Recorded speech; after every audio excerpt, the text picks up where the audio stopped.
বেশি বাড়াবাড়ি যেন সে না করে। আমরা ভদ্রলোকের সন্তান, এখানে 21 জন আমরা পাস করেছি, সম্পূর্ণ শিল্পী ভদ্রলোক। ভদ্রলোক ছাড়া শিল্পী হওয়া যায় না। শিল্পী হলো কাদামাটির গড়া। আমরা কিন্তু ওই ইঞ্জিনিয়ার, পুলিশ, বড় অফিসার, বড় কিছু শিল্পী হয়ে 2 কোটি মানুষের মধ্যে একটা শিল্পীকে কিন্তু বের করে যাবে, নেওয়া যাবে। যে উনি ভাই বোন এবং সাংবাদিক ভাইয়েরা, ভিতরে কি বলবো, কিছু তো 103 জনই বলে দিই। আমি কি বলবো, নির্বাচনে আমি ব্যক্তিগত ভয় পেয়ে গিয়েছি। আমাদের সাবেক সেক্রেটারি যেভাবে ভোট তার ব্যাগ, মানে 103টা ভোট মানে 206টা ভোট, তাদের কি হবে? আমাদের কেন নির্বাচনে দাঁড়ালাম? নির্বাচনের আগ থেকে তার চলাফেরায় হয়তো 103 জনের কিছু কিছু জিনিস তাদের কাছে খারাপ লাগছে।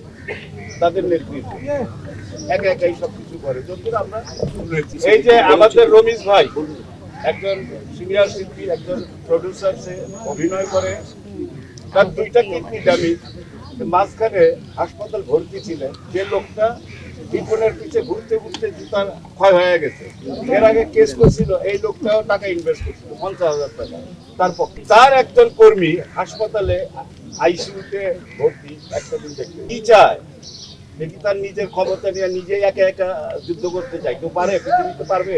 কর্মী তো থাকতে হবে। এই কর্মীগুলো আজকে যে কথা শুনলাম, যে তারা পারতেছে না যে মুখ দিয়ে প্রকাশ করতে, যে সে যে কত মানে হেয়পূর্ণ কথা মানে আমাদের রানিং কমিটির বলতেছে, সেটা আমাদের সংবিধানে আছে। তার সদস্য পদ আমরা বাদ করে দিতে পারি যদি আমরা মনে করি।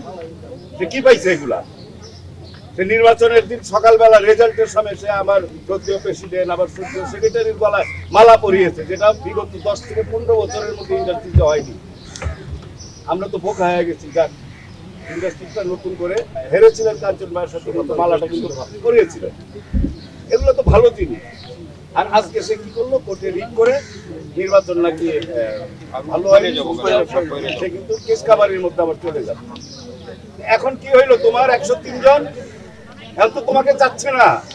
আমি আপনাদের মাধ্যমে জানিয়ে দিচ্ছি, ওকে বেশি বাড়াবাড়ি যেন সে না করে। আমরা ভদ্রলোকের সন্তান, এখানে 21 জন আমরা পাস করেছি, সম্পূর্ণ শিল্পী ভদ্রলোক। ভদ্রলোক ছাড়া শিল্পী হওয়া যায় না। শিল্পী হলো কাদামাটির গড়া। আমরা কিন্তু ওই ইঞ্জিনিয়ার, পুলিশ, বড় অফিসার, বড় কিছু শিল্পী হয়ে 2 কোটি মানুষের মধ্যে একটা শিল্পীকে কিন্তু বের করে যাবে, নেওয়া যাবে। যে উনি শিল্পী, শিল্পী কিন্তু এত সহজ ভাবেন না আপনি। আর আপনি মুখোশধারী শিল্পী হয়েন না, বলে দিলাম। ভালো যেটা করছেন, ভুল স্বীকার করে আমাদের মাঝে চলে আসেন। আমরা ওয়েলকাম জানাই আপনাকে, যে আপনি আমাদের